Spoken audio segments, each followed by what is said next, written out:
A lot of people really in Austin don't know about the Christie Center. I didn't. Well, who wants to focus on a place where you go if you lose somebody? Nobody. I lost my dad when I was 9. My sister, who had just lost her husband. My mother had been My raped. son got shot 2 times in the The chest. son had been murdered. She had a stroke and was in a nursing home from that But point I on. lost my husband 3 years prior to She had been that. left there to bleed to death. I lost my little brother. She was killed October 26 of 1985. Christie proposed a toast to us, and she said, "I hope I can meet somebody to love me the way Don."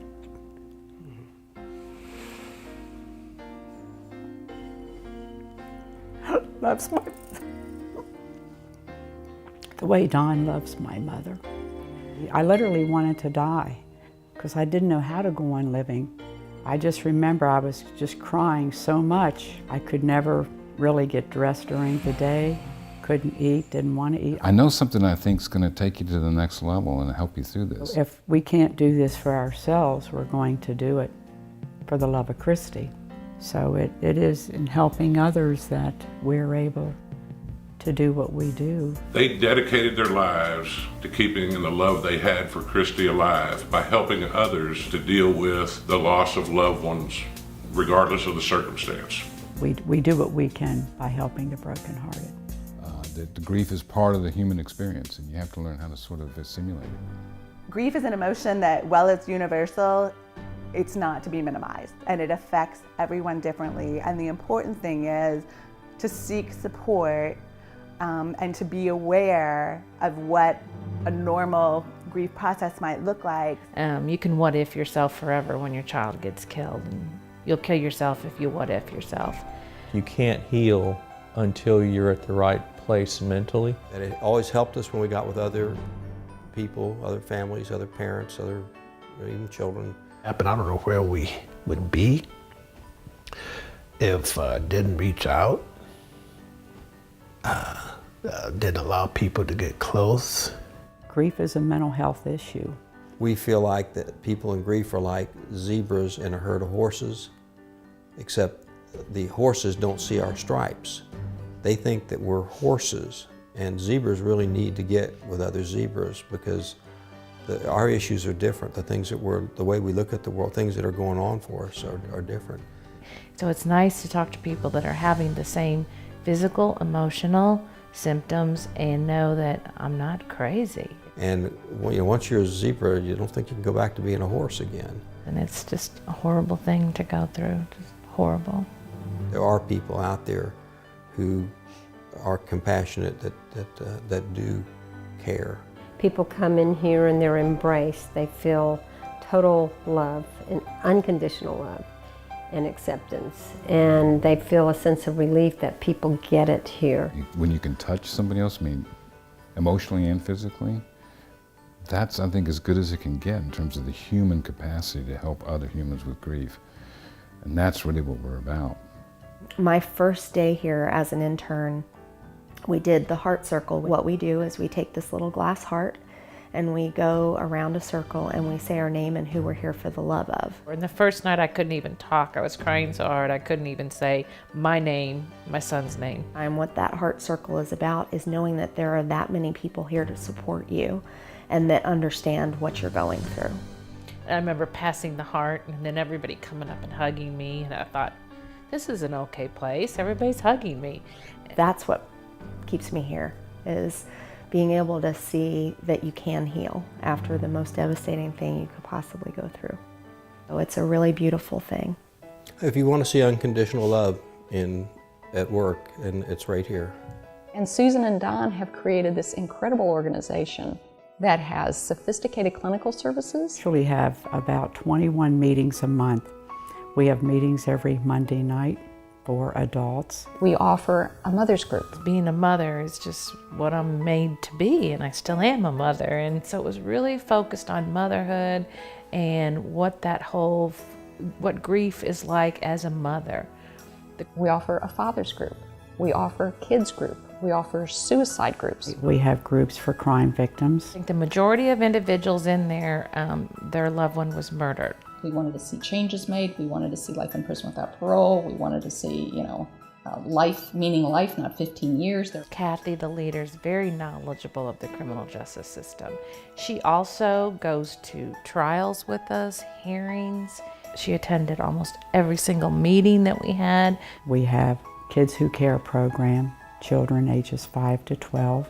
We have a teen program that's for kids ages 12 to 18. Seeing kids who had had loss, being able to connect with other kids was so powerful to me. And it's really about them connecting and finding ways to express their emotions and kind of learn how to find that new normal and that peace that's been rocked since they lost their loved one. We have a group for anyone who's had a loss. What the Christie Center does that is so amazing is the men can be in a group and understand manly things in grief and talk about it and get to a point. The women can do the same thing. We also have another group for spouses called Moving On. These are for people who are farther down the road in their grief.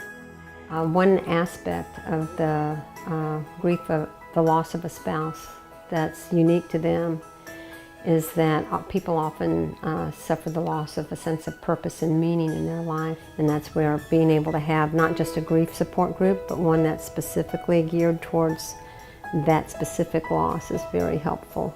We have a satellite in Georgetown, and that group is really growing as well. Don does the men's retreats, and I do the moms or the loss of a parent or a sibling, other friend.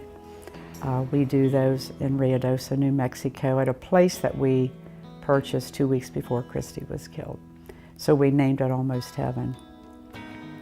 And it's a nice place for people just to get away and to spend more time together other than just a regular meeting. You know, that we can take the kids to the mini horse farm and they get to play around with the horses and connect to each other and have smiles on their faces, even though they're with other kids who have had loss too, and they're like, oh, it's okay to smile because Jenny's smiling and Jimmy's smiling. It's okay. Being able to get together off-site and be reminded that they can have fun even though they had this devastating loss is huge. We also do retreats out on Lake Buchanan at Charlie's place. And this place, beautiful place, was named after a couple who lost their son Charlie. We also do a lot of panel presentations for schools, churches, law enforcement agencies.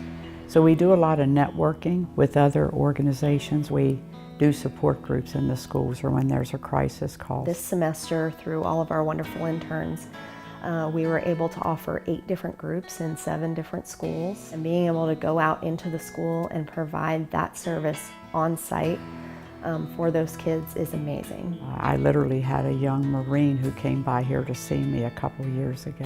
His mother died of cancer, and it was very hard for him to talk about it to his friends and outside of school. And he said, "You are the reason I graduated, because I was able to talk about my pain in a safe place." And everything I learned in that group, I teach my Marines now.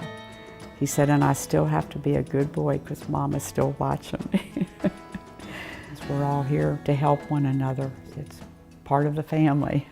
We do an annual remembrance service at St. Edward's University, and this gives people a chance to come together during the holidays to honor and remember their loved ones. And we have a guest speaker and a very nice program. Randy and Patricia sing, and we might have some of the kids from the kids program speak. And I usually have a wonderful speaker every year. And then we end with a candle lighting. So it's very, very moving. We also do a beautiful memorial tree grove dedication. We started off planting trees down on Town Lake, which is now Lady Bird Lake. I think we've planted over 650 some trees there. And now we're out in Round Rock.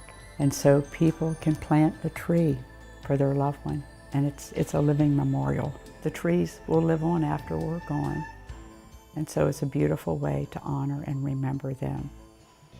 If there are medical costs involved, property destruction, whatever it is, it is an associated financial burden that hits you unexpectedly.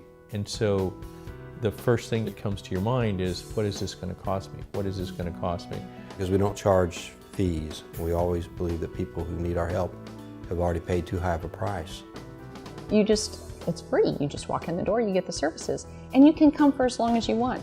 The Christie Center tries to provide those services to everyone that walks in the door, regardless of race, color, or economic status, and they do it very well.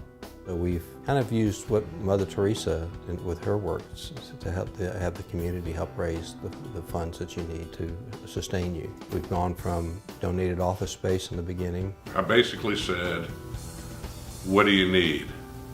And they said, well, free office space for starters. I said, done deal, you've got it. To where we started paying rent.